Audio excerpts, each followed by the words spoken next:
अगर तुम्हें ऐसा भ्रम हो गया हो कि कोई एकांत गुफा हो, घुस जाऊं बस वहां भगवत प्राप्ति हो जाएगी, तो चूहा और सांप रात दिन बिल में रहते हैं, इनको भगवान की प्राप्ति हो गई क्या? तुकाराम जी से जब प्रश्न किया गया कि क्या गृहस्थाश्रम में भगवान की प्राप्ति ऐसे हो जाएगी जो विरक्तों की हो जाएगी, तो बहुत ध्यान से सुनिए, सिद्ध संत है, वो कह रहे हैं कि पागल मत बनो, भगवान की प्राप्ति भगवान के भजन करने से होती है, वो गृहस्थी में भी हो जाएगी। अगर तुमको लगता है कि वन में रहने से भगवान मिल जाते हैं, तो हिरण को मिल जाते, खरगोश को मिल जाते, बाघ को मिल जाते, सब ब्रह्म प्राप्त हो जाते। अगर तुमको लगता है कि एकांत में ध्यान लगाने से मिल जाते, तो बगुला जल में खड़ा होकर एक टांग केवल ध्यान लगाता है, लेकिन मछली आई गट्ट से खाया फिर शांत खड़ा है, बगुला को नहीं मिला। फिर कहते हैं कि एकांत गुफा में घुसने से भगवान मिल जाते, तो चूहा और सांप बिले में रहते हैं रात दिन, उनको भगवान मिल जाते।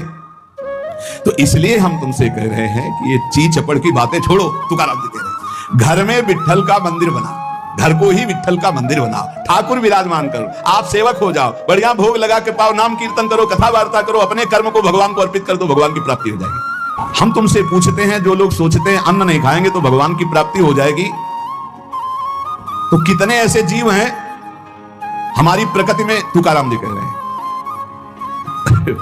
ये बड़े महापुरुष हैं, किसी के कहो सांप खाता अन्न, करे क्या धान बकभी, कपट भरा भीतर भरा उदर मल से, करे चूहा भी एकांत, गदहा भी भभूत रमावे, तुका जल नक्राले काग ही नहाए कहो तो।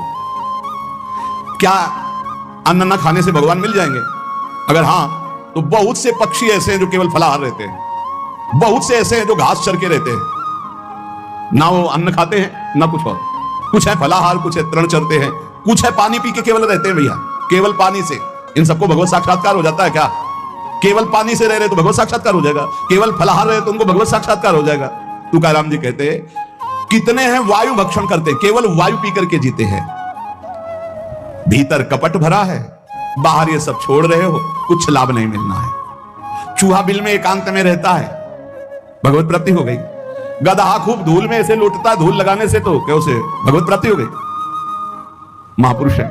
जल में घड़ियाल रहता है, भगवत प्राप्ति हो गई। कौआ भी जाके गंगा स्नान करता है, जल स्नान, भगवत प्राप्ति हो गई। भैया जब तक भजन नहीं तब तक भगवत प्राप्ति नहीं, बाहरी क्रियाओं से। तुकाराम जी कह रहे हैं तुम्हारे हृदय में बुराई भरी हुई है और बाहर से साधु का वेश बनाए हो तो तुम्हें भगवत प्राप्ति हो जाएगी। अरे चाहे वायु भक्षण करो, चाहे तुम ध्यान का नाटक करो, चाहे एकांतवास करो, चाहे भस्म लेपन करो, चाहे जल में खड़े हो जाओ, चाहे जितना अनुष्ठान करो, जब तक भजन नहीं करोगे भगवान का, तुम्हारी बुद्धि निर्मल होने वाली नहीं, बाहरी क्रियाओं से कोई लाभ नहीं। तुकाराम जी कह रहे हैं भक्ति मुक्ति दिलाने वाली, समस्त भवबंधनों से। रात दिन अपने प्रभु का नाम जप कर रहे, चिंतन कर रहे। एक गृहस्थ आए थे, बहुत अच्छी स्थिति, नेत्रों में नेत्र मिला के जब बात किया तो बड़ा संतोष, जब जाने लगे तो कहा 1 मिनट रुको, इसे मुख पे बड़ाई नहीं करनी चाहिए, पर आप सावधान रहना, बहुत अच्छी स्थिति, संभाल के निकल जाओ।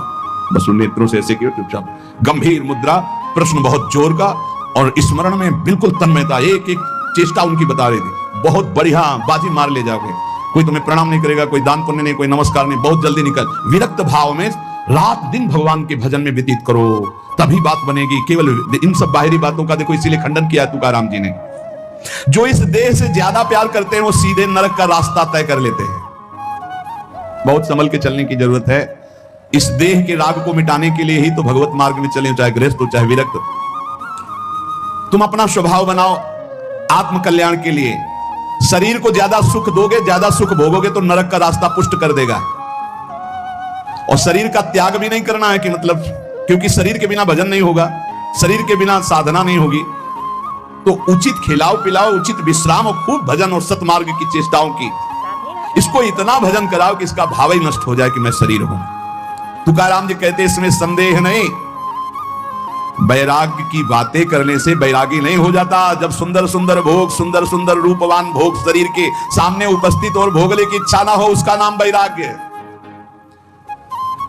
बातें करने वाले वैराग्य की तो करते रहते हो, जब सामने प्रश्न आता है तो उत्तर नहीं दे पाते, अर्थात भोग आता है तो उन्हीं में लिप्त हो जाते हैं, उन्हें वैरागी नहीं कहते। इसीलिए हम कह रहे हैं कि अपने मुख से नाम नाम नाम, निरंतर नाम जप करो। यदि मुख नहीं नाम जप रहा तो ये जिह्वा टुकड़ा है मांस का, और मुख जो है मांस का एक कुंड मात्र है। नाम जप करो, सदगुरु प्रदत्त नाम जप करो। तुका कह रहा है सदगुरु की महिमा, सदगुरु कोई मनुष्य नहीं है,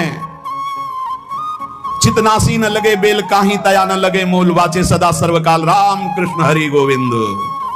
गुरुदेव ने जो नाम दिया है वो कोई मनुष्य नहीं, वो साक्षात राम कृष्ण हरि ही है।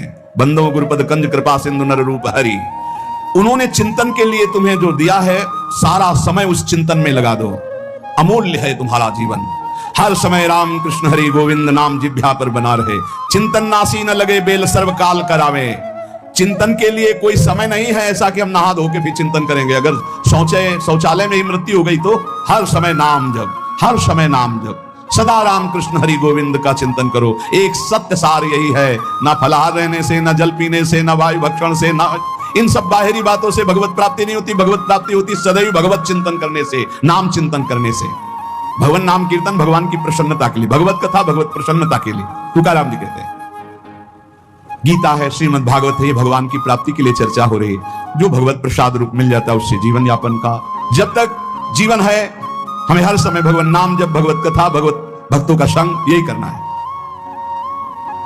प्रभु के नाम की महिमा प्रभु ही समझ सकते हैं, दूसरा कोई नहीं समझ सकता। या प्रभु समझा दे पुरुषोत्तम तो समझ पावे। कर्म के फेर में पड़ा हुआ जीव अगर अट्टहास करके नाम पुकारने लगे तो कर्म बंधन नष्ट हो जाए। राधा राधा राधा जोर से चीख चीख कर, तो बोले कर्म बंधन विध्वंस होते हैं। जितने के कानों में नाम पड़ेगा सबका मंगल होता चला जाएगा। इससे श्री कृष्ण अधीन हो जाते हैं। विठोबा का नाम, विठोबा की कथा विठोबा को अधीन कर लेते हैं। महापुरुषों के वचन समझने हैं।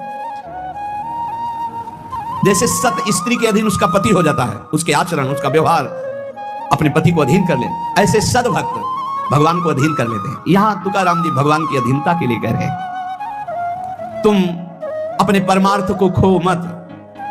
तुकाराम कह रहे हैं, धन के अधीन हो जाना, काम के अधीन हो जाना,